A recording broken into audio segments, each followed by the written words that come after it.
Hello everyone.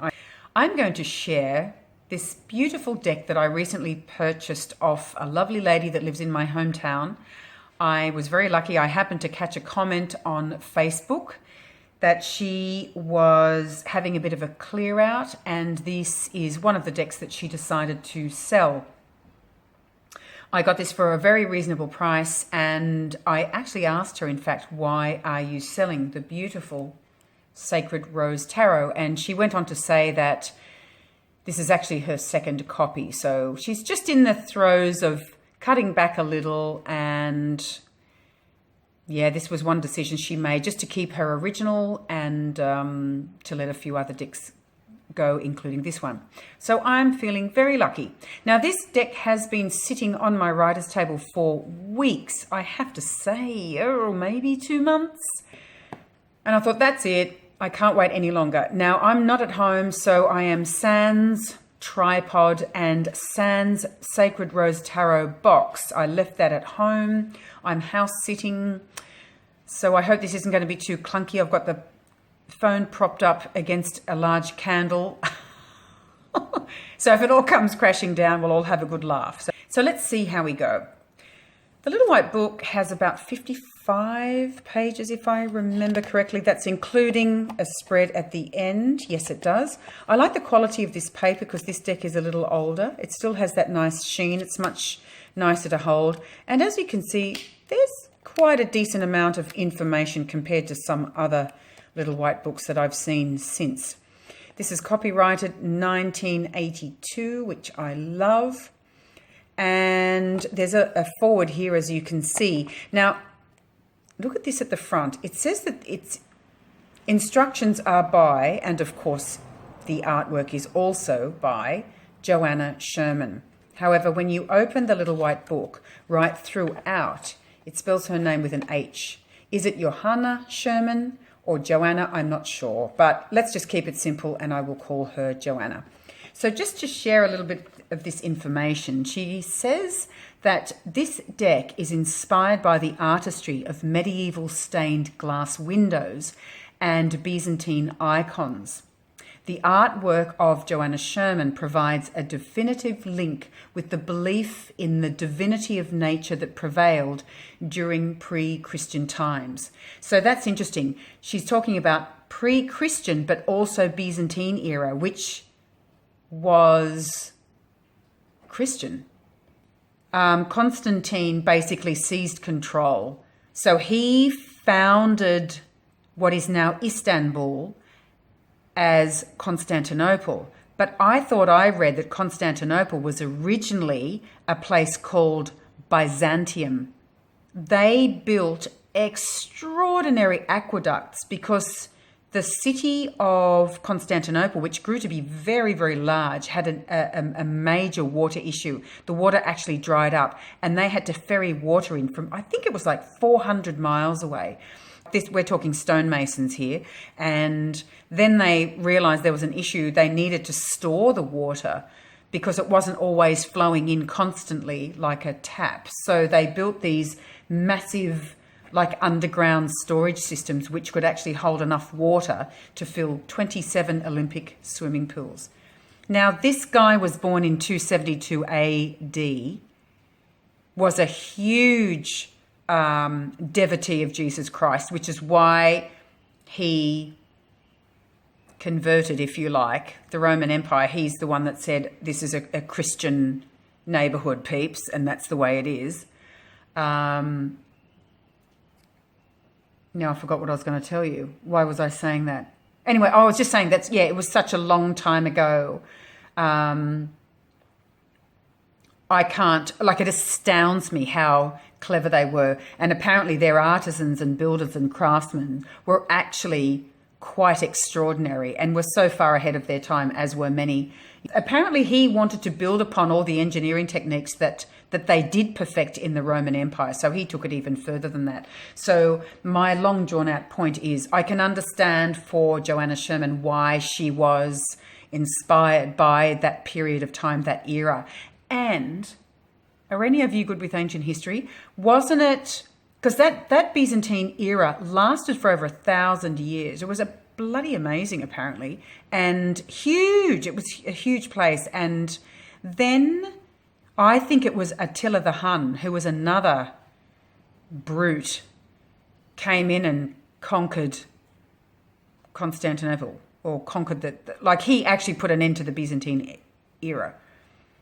And he was an a-hole. I think he was the guy that blinded, was it 14,000 men? Like they went into battle with the Byzantine army, if that's what they were called then. And he blinded, well, his troops blinded 14,000 men, leaving every 400th man with one eye. And all those soldiers were ferried back to the township where the people were obliged to care for them, considering they put their lives on the line to fight. So it was a huge weight on the shoulders of the people of Constantinople you can imagine how young these men were, by the way, and they had to care for them. Oh, man, this world is a brutal place. Anyhow, it's also very fascinating, isn't it? So back to the cards. So it goes on to say that, she was inspired by these icons and the belief of the divinity of nature that prevailed during the pre-Christian times. So instead of using the lotus mandala of the Middle East, the Sacred Rose Tarot draws on the symbolic rose of Western iconography and of the ancient Kabbalah, the tree of life, and the cosmos itself. So time and space comes into this. It's very interesting. So while preparing the 22 major arcana cards during the years of 1978 to 1980, she expressed her viewpoints as this. The purpose of the Sacred Rose artwork is to enable viewers to envision the obvious fragmentation of their existence, to recognize and foresee their own inner strengths, and, despite the ever-present obstacles that arise in life, to transcend earthly existence. The major arcana of the Sacred Rose Tarot deck presents systematic and symbolic pictures that reveal the experiences of life's progress and development. The symbolism on the cards is not meant to be either occult or mundane. Rather, it is nature-oriented. And you'll see when you look at the figures, the characters, if you like, on the cards, you'll see what she means. So she goes on to say that red suggests passion and creativity, white represents purity and initiation. And in the sequence of natural progression, initiation is the step prior to the act of creativity. The feminine aspects of the Sacred Rose Tarot cards are spiritual and lunar, and the masculine attributes are physical and solar. Meditation with this deck should be a simple and natural process because the artwork itself is natural and inspirational. And apparently she's right into meditation herself, if I remember correctly. She believes that there should be neither mystery nor uncertainty in esoteric philosophy. Every person, regardless of background, strengths and weaknesses, should experience joy in the Sun card, wisdom in the mystery of the High Priestess, encouragement in the priestly Hierophant, and so on. So she sought to evoke spiritual inspiration through the imagery of each of her cards. Now, the beginnings of the Sacred Rose Tarot go back to the spring of 1977.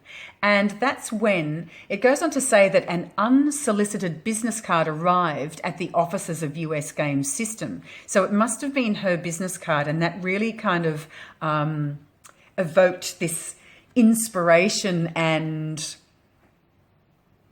a certain curiosity by one of the executives at US Games to actually approach her and discuss with her artwork and what inspires her artwork. The book goes on to say that the work of Joanna Sherman depicts figures suspended in time and space, yet possessed a fluidity that conveys spirituality and a variety of active emotions. It was Stuart R. Kaplan that actually saw this business card of hers. I'm not sure why it was there in the first place. But anyway, he ended up approaching her and, well, he wrote to her, I think, and asked her to bring her portfolio in. And he didn't know whether she was familiar with tarot or not. He just thought, wow, you know, the style of artwork that this young lady does would be fantastic for a deck of cards. And as it turns out, she was actually familiar with tarot. So they ended up having a meeting and discussed the first tarot card that she would paint. And they agreed, yes, let's go with the Fool. And here it is. Now, when you look at that face, remember how she was saying they're suspended in time and space. They're little earthly creatures. I actually thought, wow, this is like a sister, to me anyway, to Tarot of the She. I'm really looking forward to having a little play around with both of these decks and see how they intermingle, see how they get on. Now, let's see if I can share anything about this card. Well, I've got it here for you.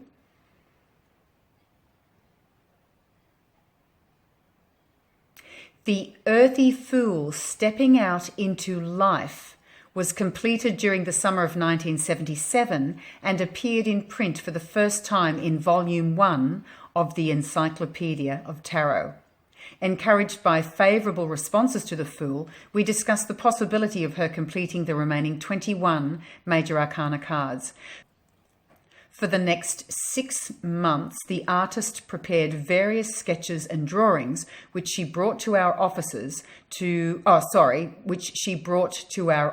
for critique by both myself and George Bennett, who was the art director of US Games then. So this is Stuart Kaplan continuing to tell the story here.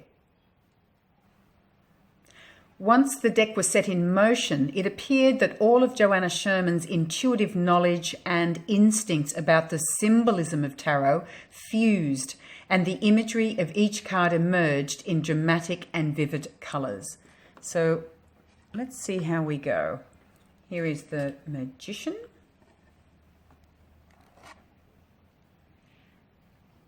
It goes on to say that the preparation of the Sacred Rose Tarot deck became an act of love and self-revelation for the artist, and the cards reveal her deepest emotions and while penetrating to the innermost feelings of the reader, tarot helped Joanna come to terms with herself, and in turn she has sought to bear her soul of the reader so that knowledge, understanding and transcendence to new levels of appreciation and existence become possible. That's beautifully written. Not beautifully read. I'm trying to juggle cards and read at the same time. Clearly, I'm not as good at multitasking as I was. I'm doing my best to get rid of this glare for you as well. There's the Empress. Beautiful. But look at their little faces. Otherworldly. I love it. I just love it. The Emperor. Now the backs, the card backs, I'll just mention while we're here. The roses here. It comprises of 5 mystic roses entwined in a lattice of branches and resting upon a bed of green leaves, representing the fertility of nature. So the roses are the equivalent to the sacred lotus of the Orient. We have the cosmic rose in the center. As you can see, there's some little shooting stars, dear Lord, shooting stars by the looks of it. It's a cosmic scene, and that suggests time and space. The red rose stands for sacrifice, the white rose for purity, the blue rose represents the impossible, I like that, and the gold rose signifies absolute achievement. So they appear throughout the major arcana. So we'll keep our eyes open. The Hierophant's a freaky looking dude.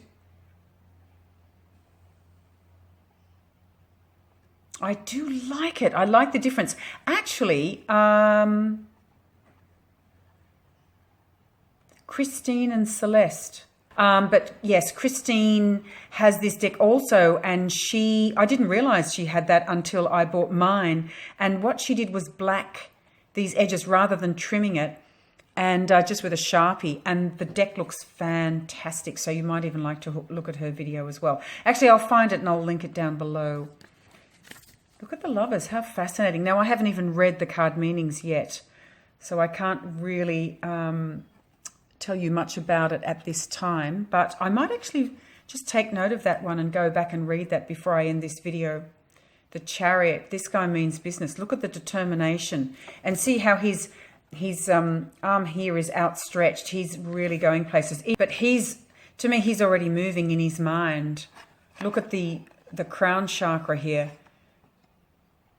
So his will is highly, highly active. Be interesting to see what she says about that. Justice, blindfolded. Ooh, so sensing. Oh my goodness. Now this is interesting. I don't know if you saw my video that I just uploaded on the ancient Egyptian oracle. And I was talking about the set of blue cards called the pylons, and throughout the beginning of the book that comes with this deck, they speak of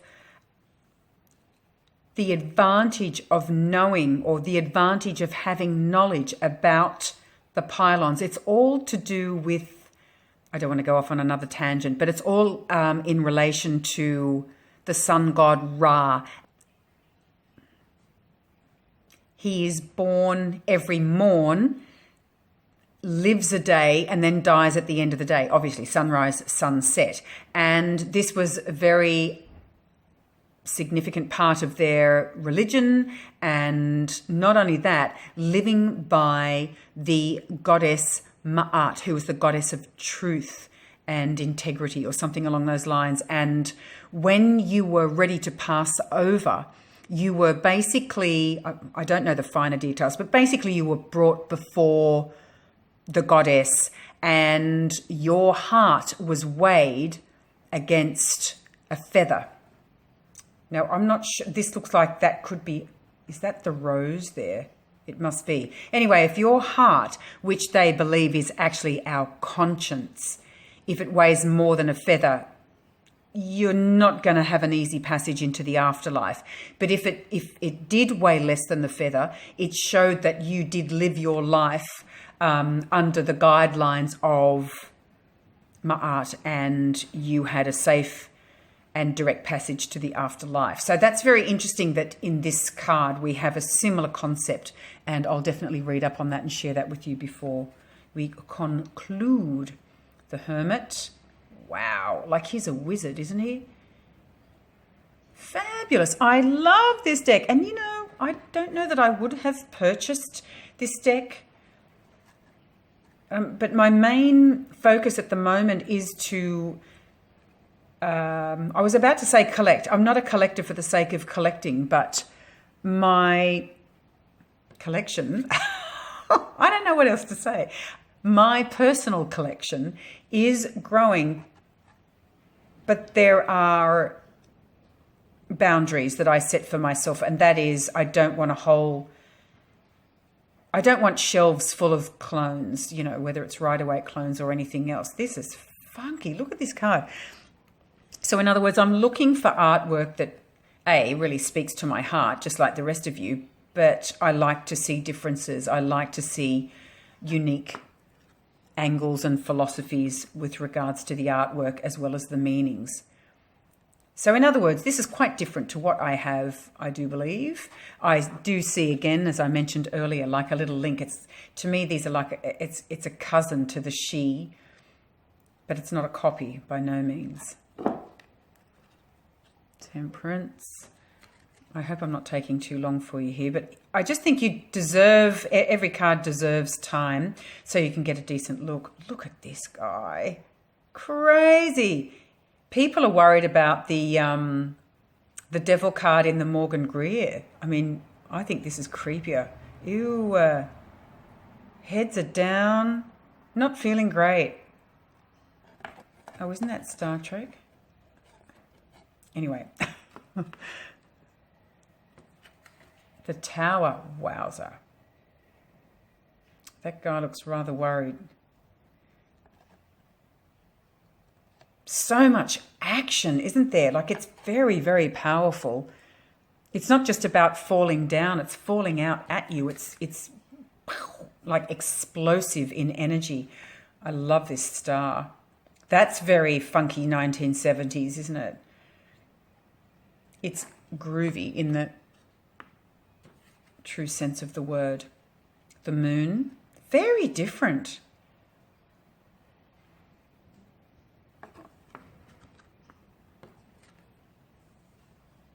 The sun.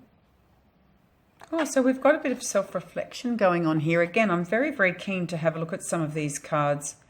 Yeah, again, I just feel we're very late 70s here, but that's when it was created. Judgment. Again, I wouldn't say no to this guy. If he calls, I think I'll run towards, yes, sir. What can I do for you? Wow. He's a little bit Jack Nicholson in character with that hairline. How fascinating. And again, remember, this is highly intuitive. She says she's not a tarot scholar.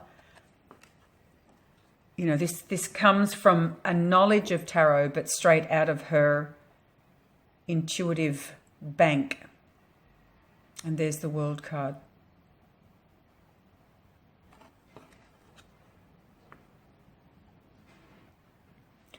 So she completed the Major Arcana in 1980. And I thought this was interesting. It said that the original rendition of the Fool card, which was, remember, the card that both Joanna Sherman and Stuart R. Kaplan agreed that she would paint first. So they made a commitment. Let's do the Fool card and we'll see how we go.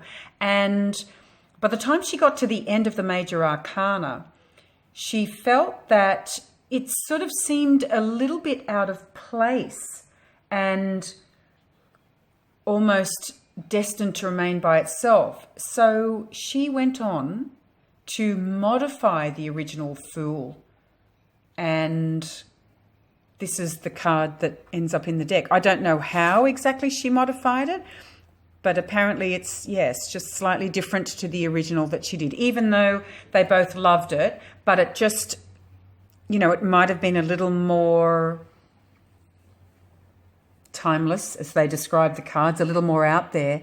And she just felt it, in order to, like, obviously all the other cards gelled beautifully together, and she felt that this one needed tweaking in order to bring it in line with the rest of the Major Arcana, which I thought was just an interesting journey in itself.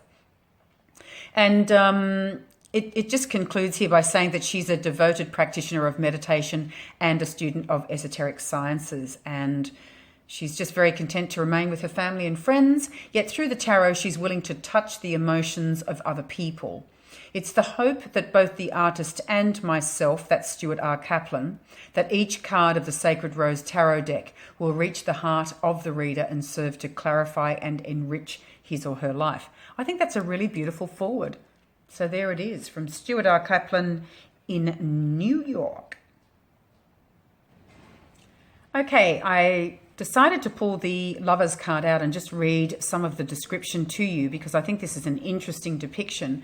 And it says here, beneath the angel Raphael, a young man embraces two feminine figures representing Eve and Lilith.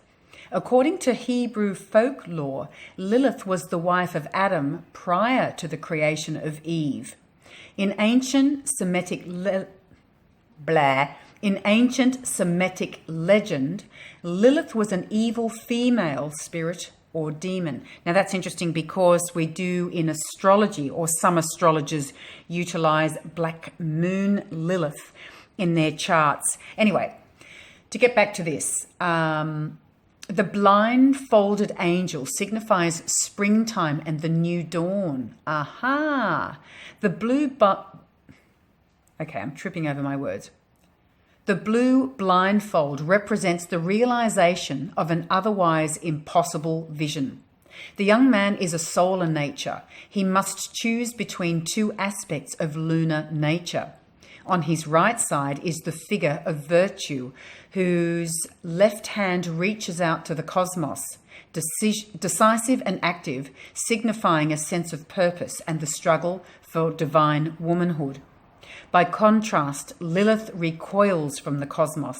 She rejects the possible union of the two opposites, which, in reality, is inherent in all people: mother and child, father and son, teacher and student. However, as an independent woman, Lilith holds great strength of will. Thus, the young man must choose between the two figures or seek to utilize a combination of the qualities inherent in both figures. Divine intervention is not a factor. Each of us in our own way is the young man striving for the realization of an impossible vision. We must make choices amongst many conflicting alternatives. That is funky. Divinatory meaning is selection, choices to be made. Free will is the objective. Attraction, decision, evolution to a higher plane. And then she goes on to say, if you want to do reverse meanings, you can. For her, in this particular deck, she says drastic event, incorrect choice, confusion, guidance should be sought, disassociation, quarrels, and indecision, which makes a lot of sense, doesn't it? Now, let's have a look also at the Justice card. Blindfolded Justice in her royal robe administers justice with forceful decision and uncompromising righteousness. She is a feminine figure with a triple crown and is somewhat like the Empress transformed into a different role. The purple blindfold signifies discrimination that is intuitive in nature. Her robe, comprising a combination of purple, red, and blue, bears the colours of all essence and signifies power, sacrifice, and realization of the impossible. Justice bears a solar or physical crown of 3 bars side by side, signifying the creative, formative, and physical worlds. Her abundant red hair signifies power and creativity in nature. The unpraised golden sword in Justice's right hand confirms inspired intellect. 3 red stones located at the top and ends of the hilt indicate fire. The inverted triangle formed by the hilt represents the blend of fire and water, confirming that emotional creativity leads to true justice. Thus, the figure of justice can empathize and easily relate to the circumstances of other people. The scales are shown with the red heart of the impossible, as we saw on the back of the card, in balance. I see. Okay, so the red heart of humanity and the blue rose of the impossible is in balance. Neither outweighs the other. However, it's wise to remember that the scales may tip to either extreme before settling into equanimity. And the divinatory meaning is the absolute in all its force. Divine decree, test, ordeal, lesson, weigh all possibilities prior to action. And the reverse meaning is headstrong actions, bitterness, bias, abuse, bigotry, complications, unfairness, and frustration. Amazing. I had to draw this card out again because I think I said lions, didn't I? The 2 lions, sphinxes. Yes, clearly. Hello. They're sphinxes, Leander. Get it together. Now, this one I thought was interesting also because it says here the chariot is drawn by 2 sphinxes while the charioteer empowers them to reach beyond their limits. Reaching. The charioteer is the controlling force and he is able to overcome the inherent ruling. I'll say that again. The charioteer is the controlling force and he is able to overcome the inherent ruling nature of the sphinxes and control them. And that's what I was saying before, like he's the guy, he is in charge. He's already there through his will. He's on the move, and they're still kind of coming to terms with giddy up, aren't they? Across his shoulder, the charioteer wears moon medallions, symbol of the inconsistent nature that he has conquered. Ooh. The Sphinx represents the hostile nature of the Earth Mother.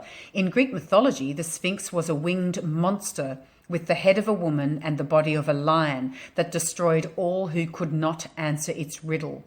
What walks on 4 legs in the morning, 2 legs in the afternoon, and 3 legs in the evening? The answer is the human individual who crawls in childhood, walks upright in adulthood, and hobbles with a cane in old age. Oh, well, that's just Shakespeare, isn't it? These 3 phases of life correspond to the tarot, to the Fool, the Emperor, and Death. The Sphinxes are both positive and negative, as evidenced by the colours of black and white, respectively. The Sphinxes also are the supreme embodiment of the enigma, guarding that which shall never, guarding that which shall ever remain beyond the full understanding of humanity. 13 stars appear above the charioteer, 5 to either side and 3 in the formation of a crown, all 13 reduced numerologically to a 4, which represents foundation, the firm base that is solid and under control. The red wheels of the chariot symbolize fire, thus intellect and creativity are pressed into motion and direction. The blue rose, set in a red pentagram between the 2 sphinxes, suggests the creative nature of fire that arise from the heart chakra, or the impossible. Ooh, yeah. I love that. The charioteer grasps with his right hand a powerful rod topped with a pyramid mounted on a cube, on a sphere. Energy, foundation, and completion are all accomplished through the solar self. Nice. So there it is there. The charioteer's self-discipline and control lead to his mastery and perfection of whatever he attempts. Now that is groovy. Wow.